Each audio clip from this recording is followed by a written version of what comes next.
Terima kasih Anda masih menyaksikan Gapai Kemuliaan. Kita lanjutkan kembali pembahasan bersama Kiai Haji Muhammad Faiz. Nah Kiai, Islam itu selalu disebut sebagai agama yang rahmatan lil alamin. Nah apa sebetulnya maksud dari kalimat tersebut Kiai? Itu mengambil dari firman Allah. Wa ma arsalnaka illa rahmatan lil alamin. Kata Allah, dan tidaklah kami mengutusmu Rasulullah illa rahmatan lil alamin. Ini ada orang menafsirkan illa rahmatan kecuali Nabi datang membawa rahmat. Tetapi dulu Prof. Quraish Shihab tuh mengingatkan bahwa sejatinya Nabi tidak datang membawa rahmat, tapi Nabi itu sendiri menjadi rahmat. Itu kemudian diucapkan sendiri oleh Rasulullah, innama ana, sesungguhnya saya itu rahmatun, rahmat muhdatun yang dihadiahkan oleh Allah kepada umat. Jadi kalau berbicara tentang Islam dan rahmatan lil alamin, al alamin itu arti secara umum itu selain Allah. Jadi semua selain Allah. Artinya apapun yang ada di sini, manusia, binatang, hewan, batu, benda apapun, itu pasti mendapatkan rahmat dari agama Islam dan dibawa oleh manusia yang penuh dengan rahmat, namanya Nabi Muhammad SAW. Kalau kita bicara rahmatan lil alamin, kita lihat semua aturan agama ini itu dibangun dengan rahmat. Orang bilang, Pak, sholat 5 waktu itu kan menyulitkan, enaknya ndak usah sholat. Satu. Yang kedua, Pak, zina itu kok haram, zina itu enak lah. Nah, sekarang kita bayangkan seandainya aturannya dirubah sama Allah, zina itu jadi halal. Kira-kira kalau saya pergi, istri saya bisa tidur enggak di rumah dengan tenang? Enggak bisa. Zina itu hukumnya halal. Saya punya anak perempuan, apa saya bisa tenang hidup saya? Maka ketika kemudian Allah katakan hubungan antara dua lawan jenis yang berbeda itu tidak bisa dibenarkan kecuali melalui ikatan pernikahan, itu sejatinya sedang menurunkan rahmat buat kita. Nah, iya kan? Jadi kalau kita lihat semua yang dibawa oleh Rasulullah berupa ajaran itu mengandung rahmat, yang membawa itu sendiri rahmat. Gitu loh. Rahmatnya, kasih sayangnya, misalnya kita tahu ya, bahwa Allah itu sakhara lakum, menyiapkan buat kita itu semua yang ada di alam semesta. Binatang misalnya, binatang itu Allah ciptakan untuk kita. Dia punya perasaan, dia punya feeling, tapi berbeda dengan rasa dan feelingnya manusia.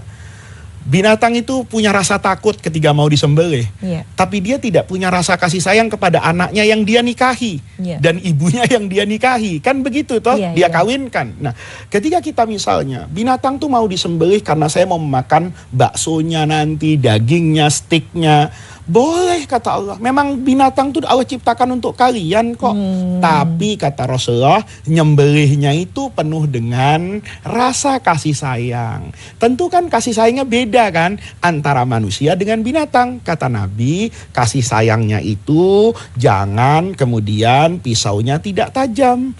Jangan menyembelihnya di luar batas kepantasan. Masih ada darah, pisau yang berbau darah, habis memotong sapi yang satu dipakai motong yang satu, tentu ini keluar dari pakem agama. Itu rahmat. Nabi memerintahkan pasukan perang itu jalan, apa kata Nabi? La taqto'anna, jangan tangannya itu iseng kepada sajaratan musmiratan, asal ada buah ditarik jatuh sia-sia, nggak boleh kayak gitu.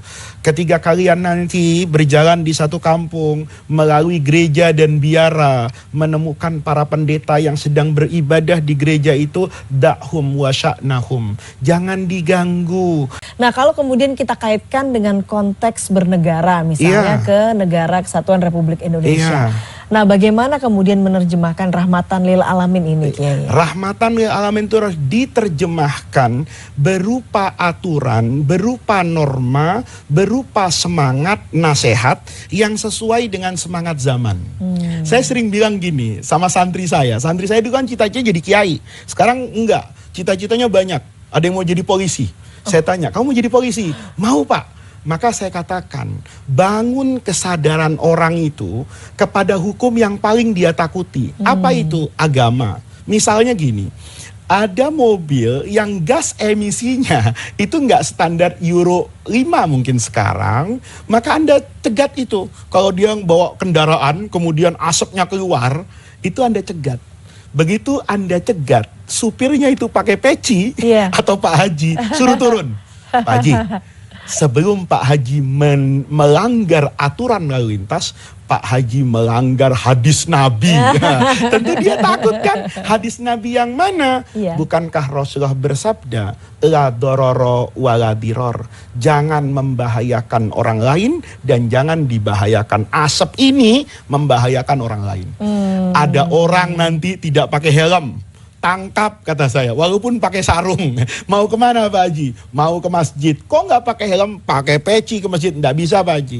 Ya, peci itu urusan iman, tapi helm itu keamanan berkendara. Rasul mengatakan la dororo wala diror. Pak Haji membahayakan dirinya. Ada orang melanggar lampu lalu lintas. Itu kalau kita bicara tentang rahmatan lil alamin, ketemu semuanya.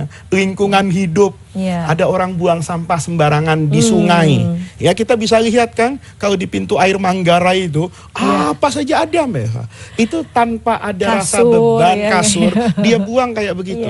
Padahal Rasulullah dulu dalam hadis itu menekankan la yabulanna ahadukum, jangan pipis. Itu muakkad betul, pakai nun taukid. Di mana? Di air yang tergenang tidak mengalir. Karena itu menjadi sumber penyakit. Tentu kan hukumnya pakai logika kan. Berarti semua yang menjadi sumber penyakit terkait dengan air tergenang yang tidak lancar, itu dilarang oleh Nabi. Ya, kalau kita buang semua di sungai, pintu airnya tertutup, aliran menjadi tidak lancar. Ini kan bertentangan dengan itu. Nah, kitalah yang punya kewajiban Mbak Eva untuk menerjemahkan rahmatan lil alamin dalam diktum kehidupan dan kemanusiaan hari ini. Oke, karena rahmatan lil alamin itu menyangkut segala aspek kehidupan masyarakat ya. Kehidupan manusia, termasuk tadi juga bagaimana berinteraksi dengan hewan, lingkungan, sesama juga begitu ya. Itulah sejatinya rahmat dari Allah untuk kita semua. Baiklah Kiai, terima kasih sekali Kiai atas ilmu yang sudah diberikan hari ini. Dan pemirsa, usai sudah perjumpaan kita hari ini dalam program Gapai Kemuliaan. Semoga tausiah kali ini bisa menambah hasanah ilmu agama kita, menjadikannya bermanfaat, dan yang paling utama menambah ketaatan kita kepada Allah Azza wa Jalla. Saya Eva Yunizar dan Kiai Haji Muhammad Faiz pamit. Terima kasih atas perhatian Anda. Insya Allah kita akan jumpa lagi pada episode berikutnya. Wabillahi taufik wal hidayah. Wassalamualaikum warahmatullahi wabarakatuh. Waalaikumsalam.